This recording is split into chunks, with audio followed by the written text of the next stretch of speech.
Le secret des métriques SEO, c'est vraiment ce que personne ne dit sur la valorisation de domaines. Pour ceux qui construisent des réseaux de blogs ou qui revendent des domaines, c'est un décryptage absolument incontournable. L'objectif ici, il est 100% pragmatique. C'est d'augmenter la valeur perçue d'un site web de manière quasi instantanée sur le marché. C'est pas de la théorie, c'est ce que j'ai pu décortiquer et appliquer sur le terrain, bien loin des grands discours habituels sur la création de contenu.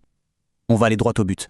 Et quand on parle de résultats, la temporalité, c'est ce qui change absolument tout. Habituellement, bâtir de l'autorité, ça prend des mois, voire des années d'efforts et de relations publiques. Mais là, le chiffre qu'on doit retenir, il est incroyablement court. 2 à 7 jours. C'est littéralement le délai pour faire exploser le trust flow et gonfler le nombre de domaines référents d'un site. En utilisant et en analysant une plateforme comme Metrics Booster, on se rend vite compte que c'est une approche hyper directe. Pas de fioriture, juste de la performance business immédiate. C'est un rythme qui bouscule complètement les standards classiques du référencement naturel.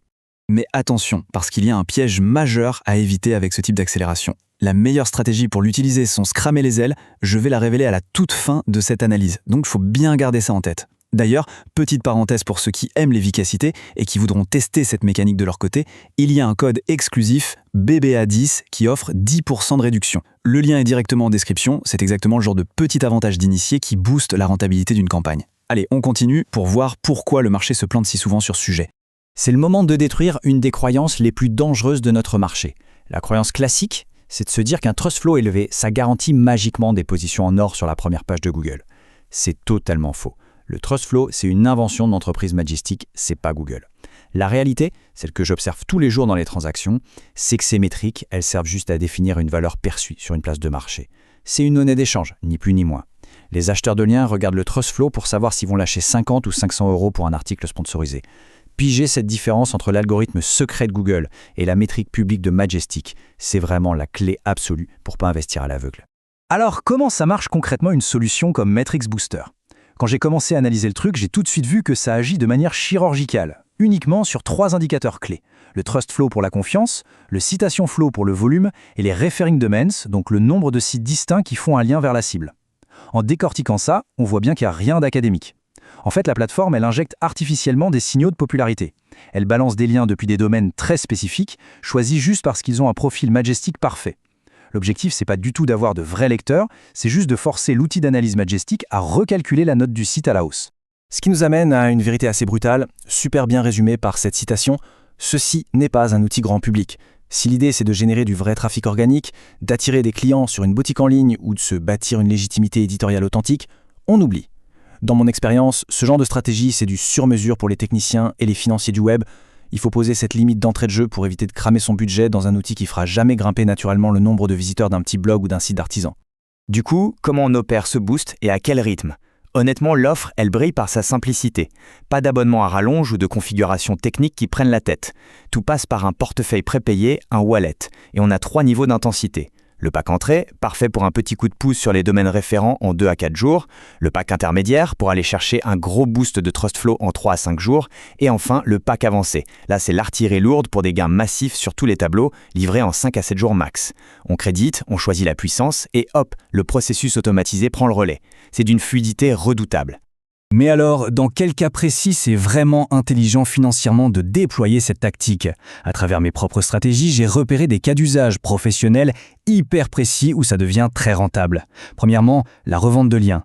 Pour qu'un site flash sur une plateforme de monétisation, il lui faut des grosses métriques. Deuxièmement, la valorisation globale d'un domaine avant de le céder. Un site avec un beau trust flow, ça se vend toujours beaucoup plus cher. Troisièmement, structurer un réseau de PBN. Pour que ces sites satellites aient l'air costauds de l'extérieur sans y injecter un budget netlinking faramineux, c'est l'outil parfait. Et puis finalement, c'est aussi top pour tester de la manipulation de métriques à petite échelle avant de le faire sur de plus gros actifs. Bon, ça nous amène à la question stratégique ultime de cette analyse, celle qu'il faut absolument se poser avant de dépenser le moindre centime. C'est quoi l'objectif final ? Est-ce qu'on veut améliorer des métriques perçues pour de la revente ou est-ce qu'on cherche de la vraie performance organique sur les moteurs de recherche ? C'est indispensable de tracer cette frontière. Si on oublie cette distinction, on s'expose à des risques algorithmiques totalement inutiles. Booster des métriques tierces, ça remplacera jamais la vraie autorité de domaine que Google calcule dans son coin. C'est une stratégie de surface pour un marché spécifique, pas la fondation pour construire une entreprise pérenne sur le web. Et voilà l'astuce finale, le fameux point de bascule dont je parlais au début. C'est la boussole pour peser objectivement les demandes.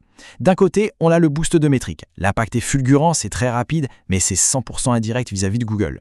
De l'autre, l'acquisition de vrais liens éditoriaux. C'est un travail de longue haleine, l'autorité réelle monte doucement, mais l'impact est énorme et surtout il est durable face aux mises à jour des algorithmes. Au fil de mes propres investissements, j'ai compris que le secret d'une gestion de portefeuille intelligente, c'est d'allouer le bon budget au bon projet. Un site de niche fait pour vendre du lien, il mérite un boost rapide. Une marque principale, là, elle exige de vrais liens durables. Pour clôturer cette plongée dans les coulisses du SEO de monétisation, un petit rappel très pragmatique, le code BBA10 est toujours valable pour appliquer une remise de 10% sur ces campagnes, directement via le lien en description.